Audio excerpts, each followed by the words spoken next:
this opinion. Just one tiny problem with it. Inspecting your post, it looks like your opinion is different from mine. Let me tell you something. I am the baseline for opinions. Any opinion I hold is objectively correct, and as a result, any other opinions are wrong. Guess what? You happen to hold a wrong one. I hope you know that your opinion is now illegal. I have contacted the FBI, the CIA, the NSA, the Navy SEALs, Secret Service, and your mom. You'll be sorry you ever shared your opinions. By the time you're reading this, you'll be done for. Nature will punish you. Humanity will punish you. Supernatural beings will punish you. Space will punish you. We decided just to make sure we'll nuke your house from orbit, so there's no chance you can run away. Everyone will know you will die. It's a small price to pay to remove your wrong opinion from this world.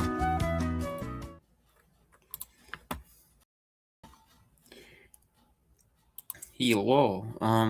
So we're gonna talk back to a video about I guess, career being sabotaged. So I guess if you are watching the rewatch or watching now, I guess since you're liking the video, liking the stream, subscribing if you like stuff like this, comments down below if you are on the rewatch as well. So without further ado, let us watch. Okay, so full backstory, I guess, is VIVIZ, who is now used to be 3 is a 3-member group of ex-G-Friend, which if you've seen the reaction to the G-Friend ones, you know. So, alright, So, yeah, G-Friend got basically ruined by sort of music and stuff, so I guess without further ado, let's watch. Was over. Their company had failed them. I'm genuinely surprised these women didn't burn down the building after hearing all of this information. I honestly would have a PTSD panic attack at this point.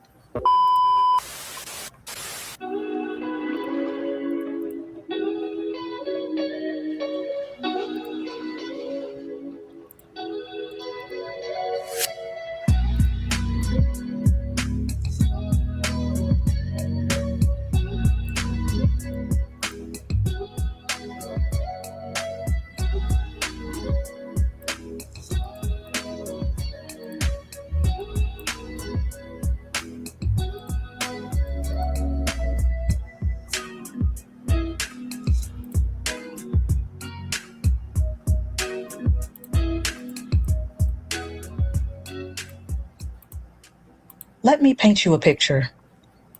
You debut in 2015 as one of the most beloved girl groups in K-pop history.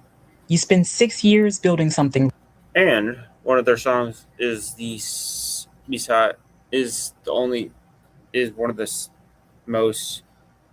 has the most wins of all time. Outside, they're second to one other group. So, just clarifying. Real, a sound, an identity, a fan base that would walk through fire for you. You win awards, you sell out concerts, you release music that critics call some of the best of your generation. By every measurable metric, you are thriving. And then, with just 4 days' notice, it's over. There's no real explanation, no farewell concert, no final album, just the... It wasn't a disbandment either. It was a forced termination. It was not an official disbandment either. So, yeah. Single statement and a deleted schedule. But you don't give up. Not yet. You find new bandmates and your former members. You sign with a new agency, you rebuild, and you re-debut. You win your first music show win in your new group within a week. You become the first K-pop girl group to perform on the Grammys Global Spin Series. You go on a world tour, and then you re-sign your contracts because everything finally feels stable for once. And then 2 months before the release of your next album in your new group, the agency cancels it. They also cancel your fan meetings. And then they just decide to stop paying you entirely. If this sounds like the kind of thing that only happens to fictional characters in K-dramas, I promise you, this is a real story about 3 real women who have been repeatedly let down by an industry that keeps failing them at the absolute worst times. Today we're going to talk about Una, Sinbi, and Umji. We're also going to talk about G-Friend just simply because they're very much connected to this story as well. VIVIZ and G-Friend are basically their connected story. Technically, if you want to add the soloist of So-won, that's the So-won actress, Yuju, Yeren, also, since they are also connected. What did I say, actually? Wait, what?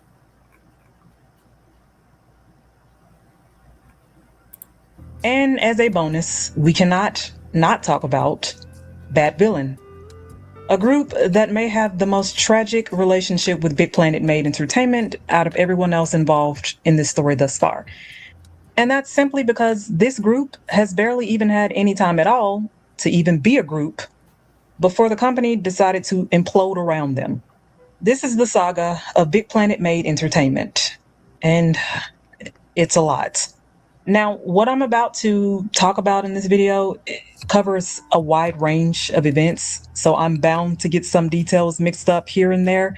So if you guys come across any information that just doesn't sound right, then please feel free to correct me in the comments. I have no problem pinning the comment. If I got something wrong, just let me know. I don't want to intentionally leave inaccurate information out there. And with that being said, let's get on to the video. Now, before we talk about what happened to VVG, we need to talk about where they came from. Because you cannot understand the cruelty of what happened to Una, Sinbi, and Umji without first understanding what they had and what they lost.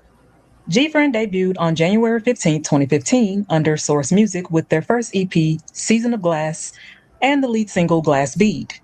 I'm going to be honest. Which is, I think this from Glass Bead, or I think it was, I'm trying to think, is either this or Me Gustas Tav was named the national anthem of the nation's national anthem. That's how big that song was. With you, when I first discovered G-Friend, my initial reaction was something like, okay, so all these songs kind of sound the same. That thought lingered with me for a while. The school uniforms, the upbeat tempos, the bright choreography, it all felt at first like it was the same song, just in different outfits. Now, obviously I was wrong, very wrong, and I will tell you exactly why I was wrong.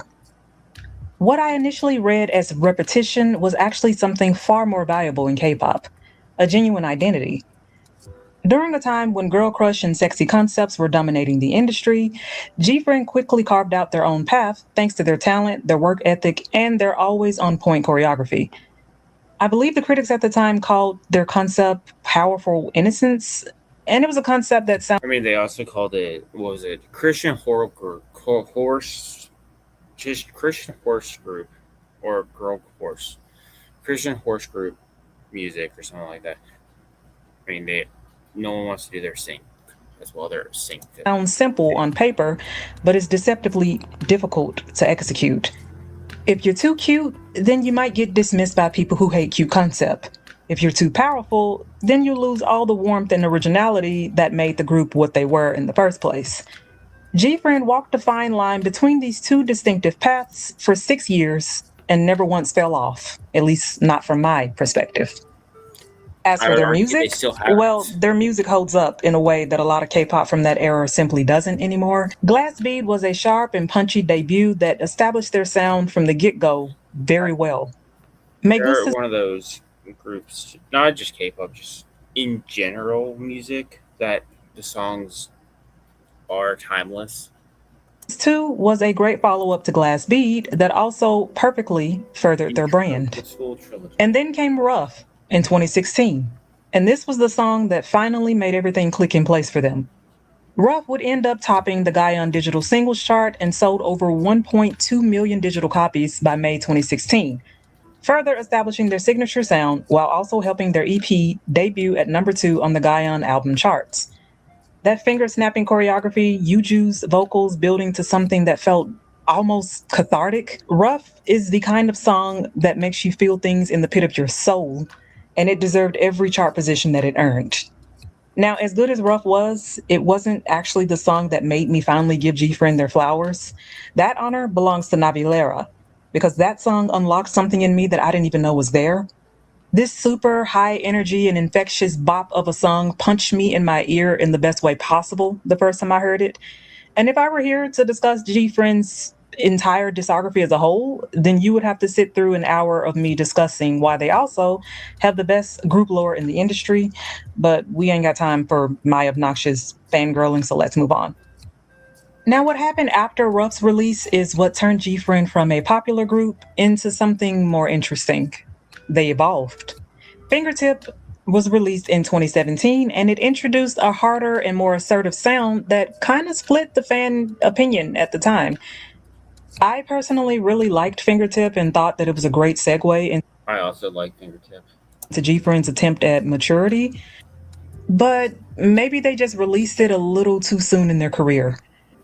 People were still bopping to their schoolgirl innocent concept, and Fingertip came out just after Navilera. That sharp pivot away from bright and bubbly to this kind of Black Air Force energy just felt a little too sudden. People were not ready for G Friend to give this to them yet. So that's probably why the releases after Fingertip, Love Whisper, and Summer Rain returned them to their schoolgirl thing. Time for the Moon Knight leaned into something more ethereal and cinematic. Still very much on brand with the image that made them popular. And musically, it was a bit more somber and somehow more epic and orchestral than anything that they had done before. And Sunny Summer was cute and bubbly, but also kind of forgettable. I mean, it's not a bad song at all. It just wasn't anything special, in my opinion.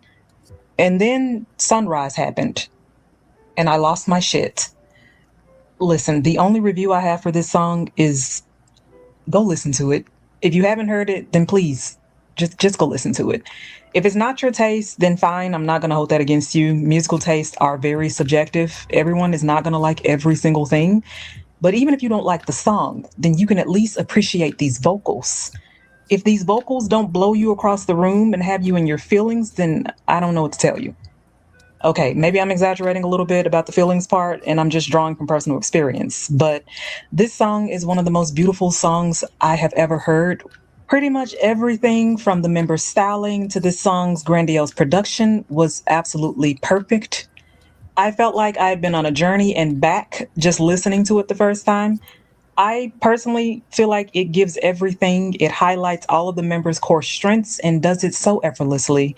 I cannot compliment it enough, and I would even go as far to proclaim it as their best song if Apple hadn't come out in 2020. Apple is sadly, I feel, their most slept on comeback.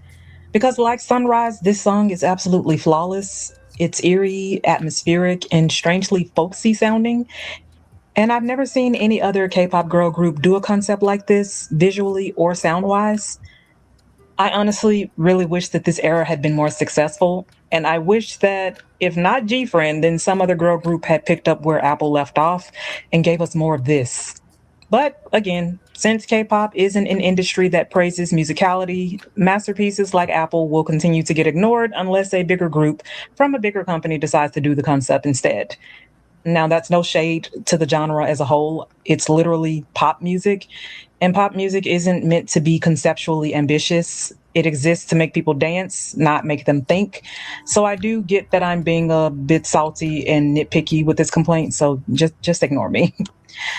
Besides, the only group that I could think of that would even be able to pull off Apple's concept in the current K-pop climate would be Red Velvet, because it sounds like something that I mean, it is a very Gen 3 song, so maybe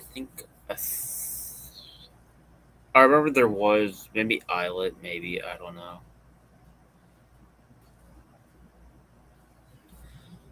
they would master for their Velvet discography. Their song Cosmic is probably the closest to Apple visually, even though it sounds nothing like it. So we're halfway there.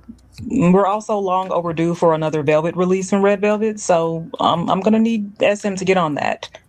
Anyway, I'm getting off topic. Let me shut up and get back to the point of this video. So, with the release of Apple and then Mago, which was the group's final release, G-Friend... Mago is not the final release anymore, thankfully, but it is the I guess the longest hiatus song ever made. Maybe, I don't know. Had released 4 full-length albums, 1 compilation album, 10 extended plays, and 19 singles. That is an extensive discography. That is a body of work that took years to build.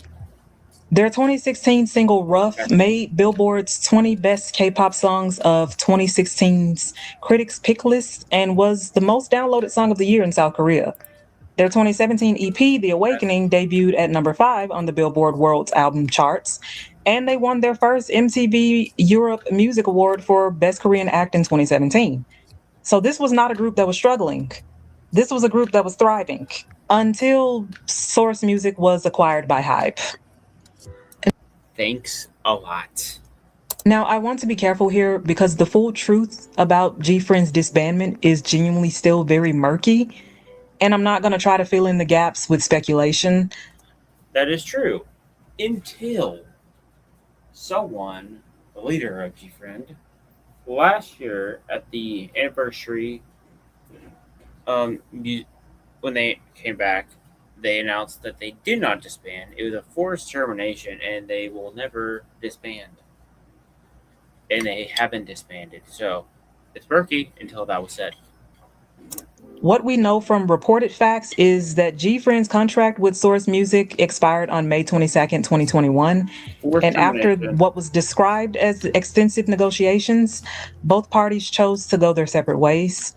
Source Music released a statement confirming the disbandment. The group released handwritten notes to their fans the following day.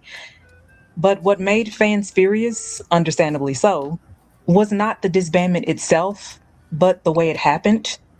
The company notified fans of the contract termination just 4 days before the expiration date, and G-Friend members were still actively communicating with fans on Weverse just 8 hours before the announcement, continuing to upload blogs, and even with doing a B-Live the night before. Source Music had uploaded a new schedule the morning of the announcement, and then they deleted it. So 4 days after just 6 years is all they had to let their fans know that they were disbanding. G-Friend was considered the de facto founding contributor of Source Music, a group that had almost single-handedly revived an agency. They're the reason Source Music is still around, probably right now. Without G-Friend, Source Music would probably not be around. That was in serious financial difficulty. And for more than 2 years, they were the only group that was on Source Music's roster. They built that company, and the company couldn't give them more than 4 days before announcing their disbandment. Okay, let me pause right here for a moment and clear up some of the language of what I just said. The word disbandment might have been used a little loosely here, because even though every article that talks about G-Friend from around this time called this incident a disbandment, the members themselves have since preferred to call it a contract dissolution. Source Music has framed it as an end of activities kind of announcement, so neither party has technically called it a disbandment. I only use the word here for the sake of simplicity, because many groups have left their company, but later reunited elsewhere together. Regardless of what you call it, the group isn't currently active as a unit right now. So though they are technically no longer under Source Music, it doesn't completely mean that we'll never see them together again as G-Friend. But as of now, I have personally not heard any official news of a new album or a tour or anything else. But if I'm wrong about that, y'all, then let me... Oh, so this was made... So this was recorded way before the anniversary. So she was very wrong about that. Yeah, we had an anniversary album, which is probably the first song that actually made me cry. Let me know. Put down in the comment section to correct me if I'm wrong. Okay, so hey y'all, future me here. Let me correct myself on this part right here. I cannot believe that I completely forgot that G-Friend literally had a reunion tour and comeback in 2025, so I have no idea what the hell I'm talking about in this part. Ignore me. Yes, G-Friend is clearly still active as a group. They're just going to most likely act as how most veteran groups act. They'll reunite from time to time for the most part, but ignore How most groups do it now is, especially G-Friend or other ones, is they they make comebacks or reunite whenever they feel like it or whenever they have time now. So, yeah. me. Let me shut up. Don't even listen to me at this part. I don't know what the hell I was talking about. All right, back to the video. Anyway, There was never an official explanation given for why the contract negotiations failed. Fans have theories, the internet has opinions, but I don't want to sit here and present theories as facts, so we'll just leave it here. Something broke down during the I just keep what someone said on the on their anniversary, announcement. I guess when they came back singing Glass Bead for the first time, and then they said did not disband. It was forced termination, but they're not disbanded. I just use that as that's what I say. So, yeah. negotiation phase, and one of K-pop's most beloved girl groups was gone before most fans even knew that the clock was even running out. They're not gone. They never will be gone. And yeah. After G-Friend's contract ended, the 6 members scattered. Yeedan and Sowon pursued acting careers at new agencies. Yuju signed with Connect Entertainment and began preparing for her own solo debut. And then in October 2021, the news that made fans finally exhale for the first time since May was announced. Someone else is an actress. Apparently, former G-Friend members Sinbi, Una, and not anymore. Umji had signed with Big Planet Made Entertainment and were planning to re-debut as a 3-member group. The group would be called VIVIZ, and the name would apparently stand for Vivid Days, signifying that the group would become artists who confidently express their colors in the world. It is also an abbreviation of the 3 members' names. Una and Sinbi's real names are both Unbi, and the B is pronounced the same way as V in Korean, while the G in Umji's name is pronounced similar to, I guess, the letter Z. I don't know. You guys would have to explain that to me because I do not speak Korean. But this is yet again just another overly convoluted explanation for a group name instead of just sticking with the very simple one. It's just a combination of all the group members' names together. It's a good name. More importantly, it's also was a reason for the fandom to hope. 3 women who had just lost something major were finally coming back. They're rising like phoenixes. And we were all happy for them. This was genuinely a moment to celebrate because it's very rare that a group will come back to this extent. It's very rare for first off a group to come back in general, but also a group to get disbanded and members go to another group. This is also where the G-Firm fans and VIVIZ kind of converge because, well, technically they're both the same anyway at this point. 1 second. Yeah. Extent and get a second life the same way members of G-Friend did. VVG debuted on February 9th, 2022 with their first EP, Beam of Prism, with the title track Bop Bop. And the critical response to this was pretty warm. I thought that the song was cute and a pretty decent introduction to the group as a whole, but I personally feel like their later music would end up being far better than their debut music, but that's just me. On February 16th, exactly 1 week after their debut, VVG won their first music show win on Show Champion. They got this music show win after just 1 week. That is the kind of debut momentum that most groups spend years chasing. Over the next 3 years, VVG released a genuinely solid discography. Summer Vibe, Vario US, Versus. Also, the sad thing is you can tell the members when they get the awards. It doesn't feel the same as when it was with G-Friend, where they're all smiling. It was a half smile, or it's kind of showing that something's missing. So yeah. And each of these EPs showed the trio finding their footing as VVG rather than as former G-Friend members.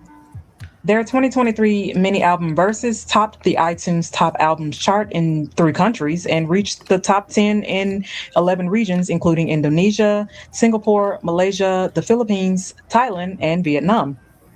In June 2024, they went on their first world tour, which was VIVIZ Love and Tears. It was comprised of 28 shows in 7 countries.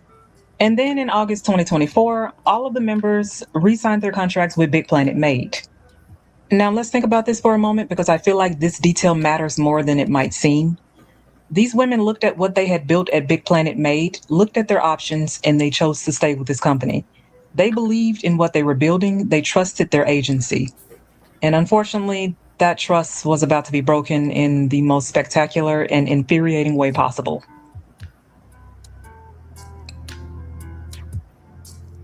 Now, before we get to the collapse, we need to understand the structure of what BPM actually was, because the situation is far more complicated than it appears. Big Planet Made Entertainment was not just an independent agency, it operated as part of the wider 100 ecosystem.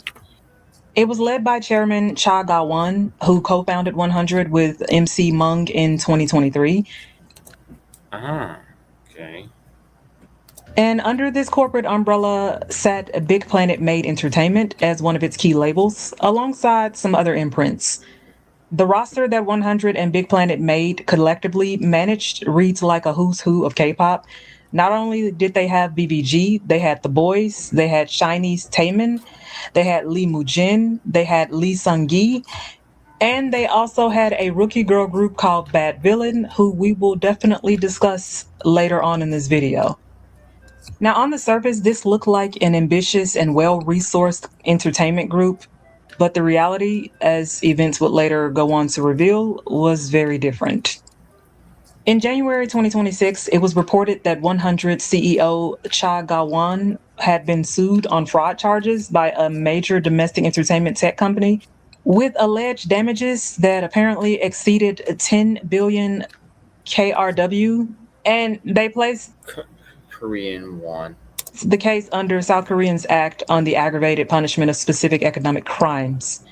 To be clear about what is alleged and what is confirmed, these are allegations that have been denied by China. They're also from wherever unconfirmed, so you can't really prove it or whatever. These are alleged, so alleged doesn't really mean much. Representatives. And 100 has stated that they had not been formally served with any complaint related to the alleged fraud, and they flatly denied all the accusations and claimed that there was no illegal activity regarding advance payments. And they also stated that Cha Ga-won actually put in more personal funds. Now, what is not in dispute is what happened next. In April of 2026, the Seoul Metropolitan Police Agency's Financial Crimes Investigation Unit conducted a search and seizure at 100 Label's Gunham office.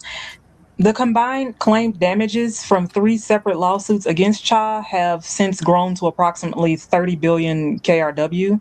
Now, the police raided the building. That did happen. We have actual documented proof of that. And I think it also happened on the exact same day that BBG's legal representatives were finalizing the paperwork for their departure. Now, let's pause here for a moment before we get to the full picture of the exodus that would follow from BPM, because I need to acknowledge something. This scandal did not only affect the girl groups on BPM's roster, it affected virtually everyone under them. I have heard news that most, if not all of their artists are trying to leave or have left at this point.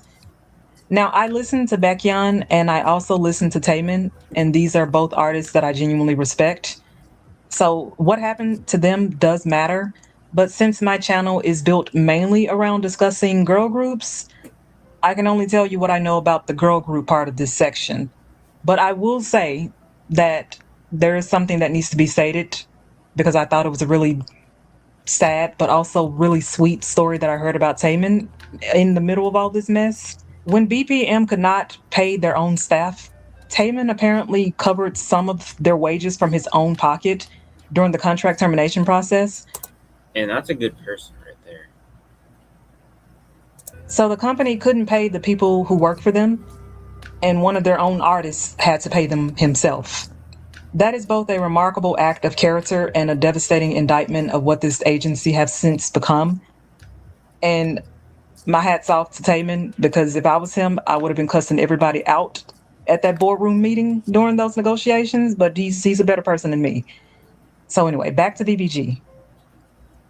According to the official statements from VBG's legal representatives, the agency had delayed the final payment by approximately 1 month past the due date, around November 2025, and then they stopped paying the settlements altogether.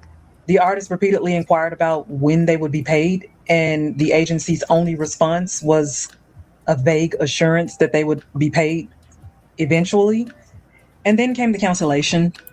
Around January 2026, Big Planet Made unilaterally notified BBG that the release of their upcoming album, their 6th EP, which had been in preparation, and I had also heard that it was pretty much done. I think they were ready to release it, when Big Planet Made decided to just cancel it.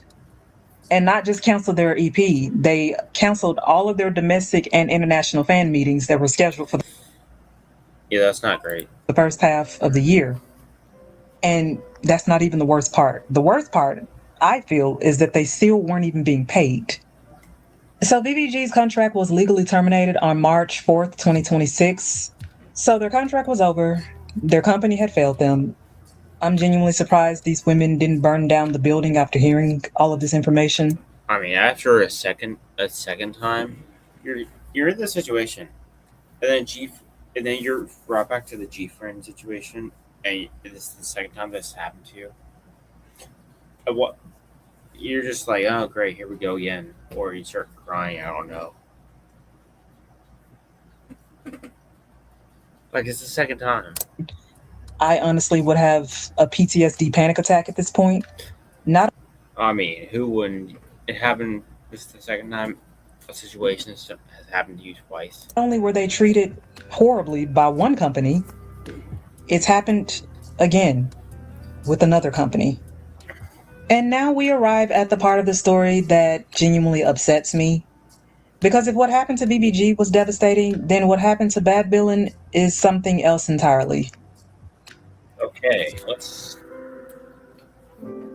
Bad Villain is a 7-member group consisting of the members Kelly, Chloe Young, Ina, Hui, Emma, Vin, and Yunso. They debuted on June 3rd, 2024 with their debut album Overstep and the title track Bad Villain. Now this group has only had one, I guess you would call it an EP, but it only has 3 songs, so I'm not even sure if I would categorize it as that, but Is that a small album? Would that be considered a small album? I don't exactly know. for the sake of simplicity and this video, we're going to call it an EP. They had 1 EP and 3 digital releases. And they did all of this within the span of the first 2 years of their debut, before their company imploded. Now let's Before the company decided to, implode, mess up, everything went wrong. think about this for a moment. These 7 women trained for years to become idols. They auditioned, they practiced, they all made sacrifices, as every idol does. And then they finally debuted. But And then everything goes haywire and wrong. Nice. before they could even fully establish a sound or build a fan base, their entire career is probably pretty much over with at this point. Since the release of their last comeback, Thriller, in September of 2025, Bad Villain have essentially been locked in the company dungeon. And when you look at the state of their agency, the police raids, the artist exodus, the alleged non-payment of other artists, the fraud allegations against their CEO, it's genuinely difficult for me to imagine a path forward for a rookie group that barely has any music and no confirmed future activity. I feel like this is what makes the Beat PM story a little bit darker than the typical agency scandal. Because it's not just established artists that were hurt here. It's a group of young women who barely even had a career to begin with, who were caught in the crossfire of something that had absolutely nothing to do with them. And it's not to say, I mean, that's a similar situation kind of with MADEIN, which I talk about, which it's that MADEIN's far worse because it is disgusting, and actually some things that happen are very mature, nasty and stuff. So it's not comparable, but similar. Where it's a rookie group, but some of them, two members, or remote. A lot of the members, a few of the members aren't exactly rookies, but the group is new. A lot of the members practice with each other, so similar, but the situation why it happened is vastly different. Say that their more established artists deserve to be hurt either, because that's not the case. What I'm saying is that at least VVG has a fan base that is still looking out for them. Bad Villain does not have that much of a fan base. They were barely even around for a year before all of this BPM stuff popped off. They didn't cause this. Yeah, VIVIZ has all the fans from GFriend, and now the VIVIZ fans were Bad Villain didn't have a previous fan base. They only had a fan base for 2 years before basically getting shut into the dungeon. They were just there when it happened, and now their careers are pretty much in limbo. And I've not heard any news about what will happen to them.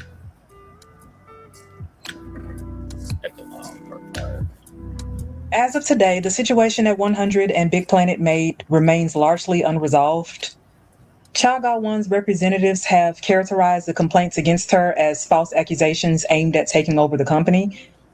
I mean, that sounds about right from someone trying to defend them. Their reputation would say, though. So they vowed to take some strong legal action. And so the investigations against her and the company as a whole are still ongoing. VVG have confirmed through their legal representatives that they hope to continue on as a unit.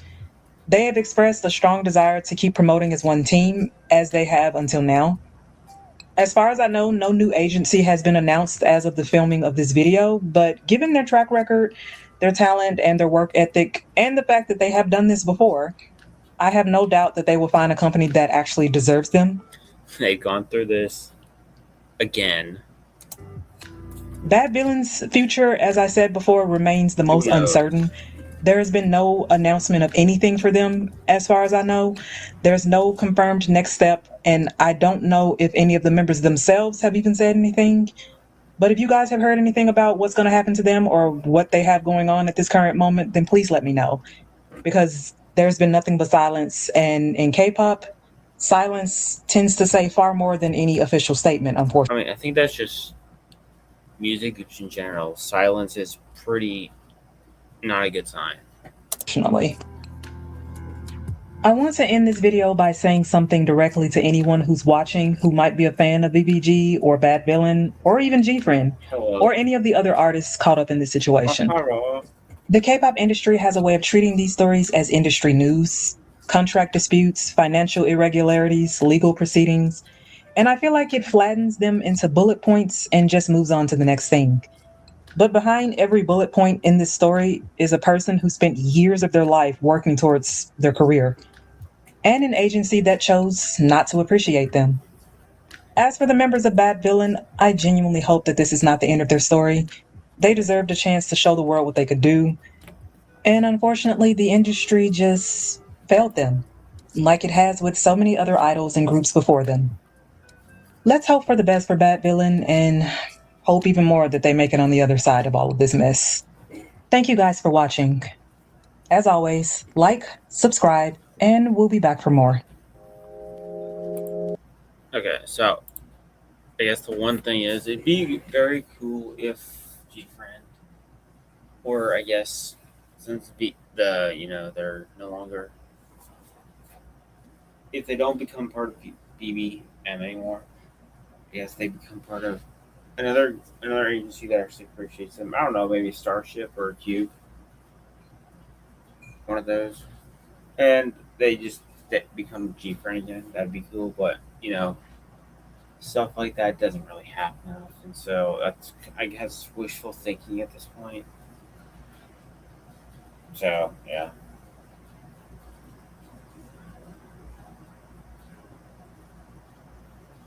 All right, let's take a look at something else.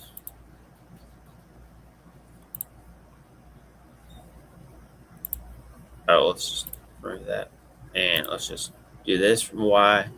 You just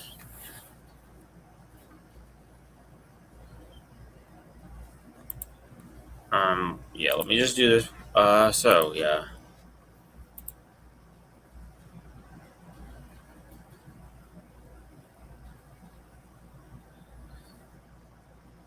The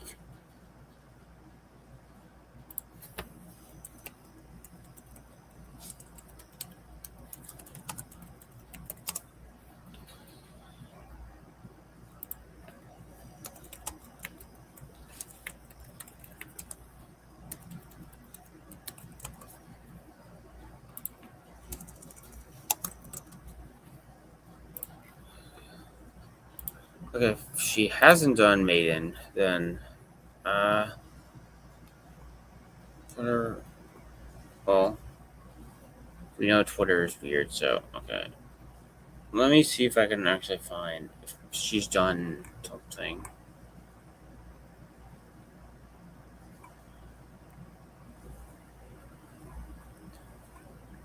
Um.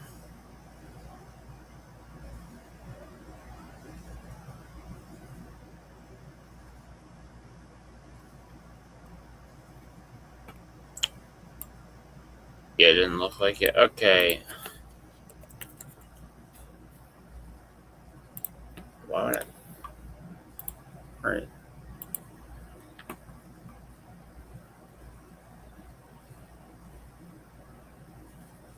Er,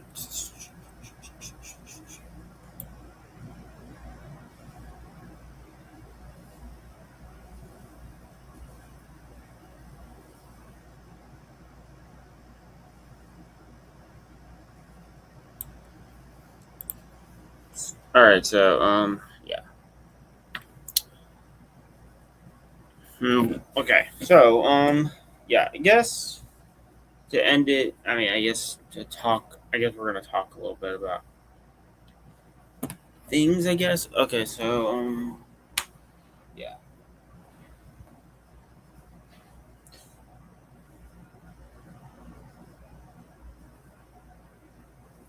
Yeah, so, yeah, so I think that yeah, hopefully maybe on the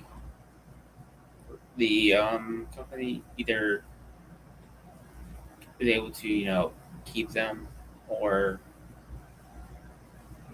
find another company because it's just, yeah. I'm not good at speaking by myself. This is terrible. But,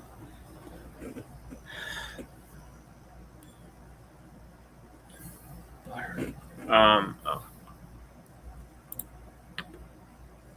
I guess we can watch some.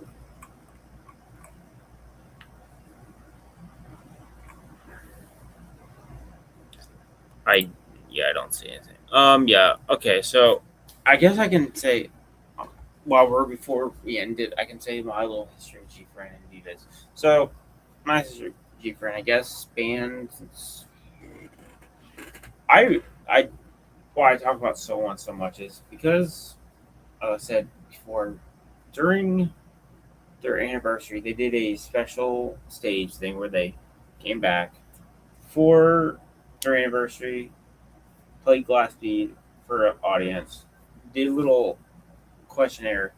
Someone said that they didn't disband. It was a forced contract termination, and that G Friend is not disbanded. They will never disband because how it was actually. I might have replied to or retweeted something like that, but I probably too far down my replies to find it. But someone in the day after, like all the bubble, every social media, even the Starship, the Superstar game was straight up canceled. So everything was gone. You not hear your mother?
Oh, hi.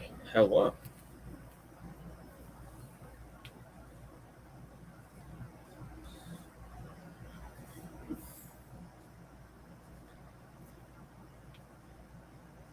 On hello there. I guess unfortunately, yeah, one second.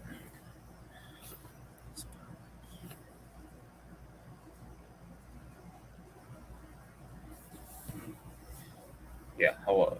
Hello. Oh, I guess I should turn the banner off since, I'm no longer in the BRB screen anymore. So, yeah, hi, hello, welcome. Or I sometimes, talk about whatever I feel. Usually it's Asian related, usually sometimes it's K-pop. Sometimes it's, I guess, an occasional, shoot video, depending. But, today was just, VIVIZ slash G-Frame getting sabotaged consistently.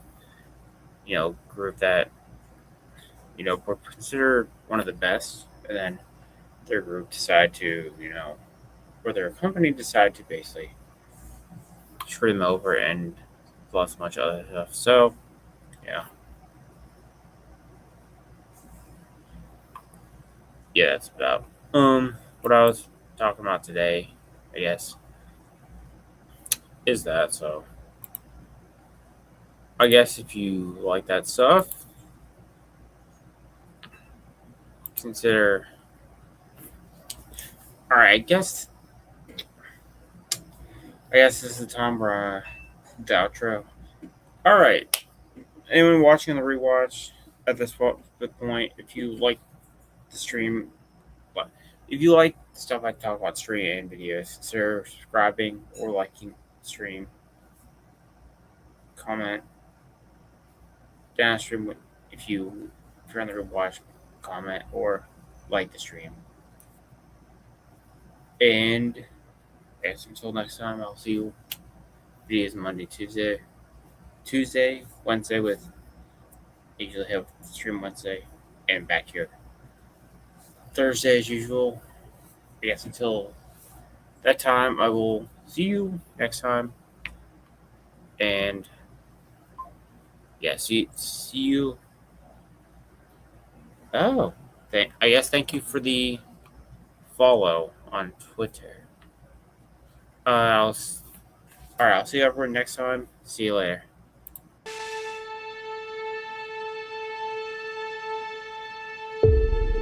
Welcome to the Blizzard Arena. And the quest for a champion begins today. The anticipation has been building, and it is finally time. We are live. Are you ready?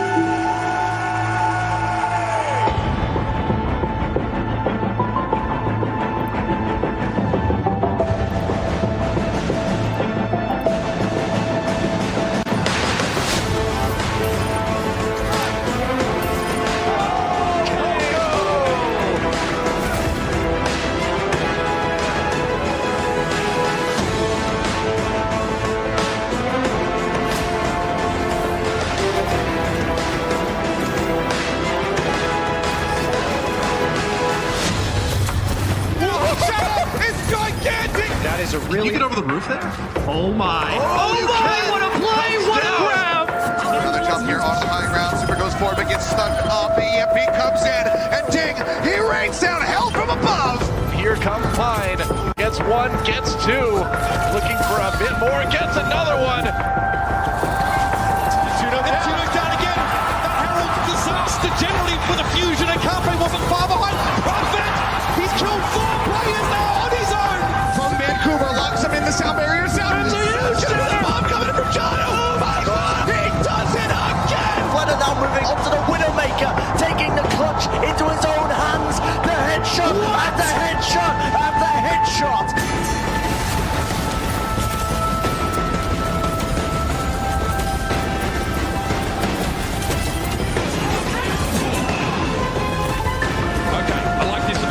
going to try and circle around. I'm going to call this the merry-go-round because it makes me laugh. Makes me happy, and Sean Paul switches to the Widowmaker just the right time.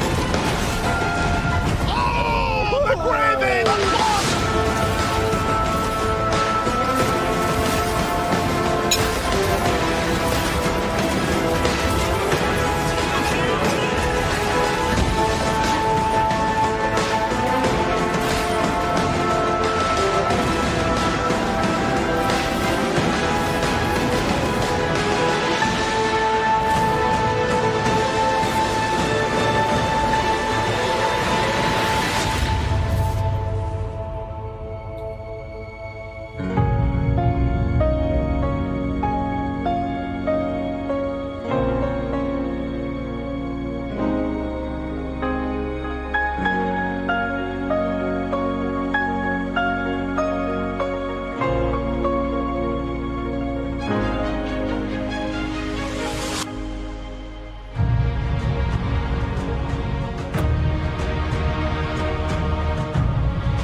I'm the best person in the world.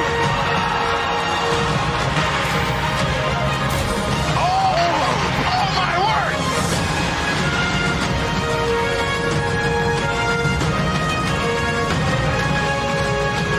I mean, you could have told me that you spoke English, honestly. The fans never thought they'd see this day. It took 43 matches. Feels like a really emotional moment here.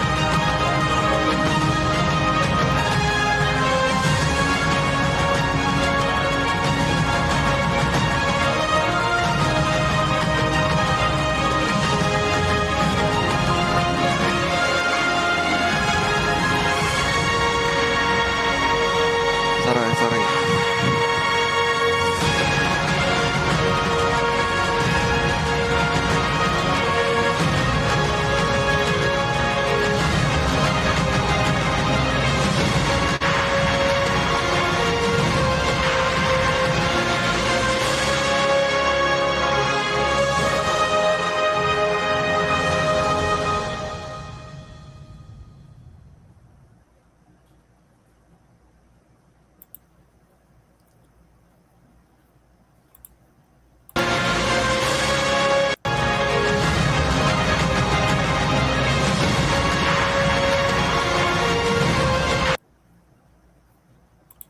All right, I'll see you later. Bye.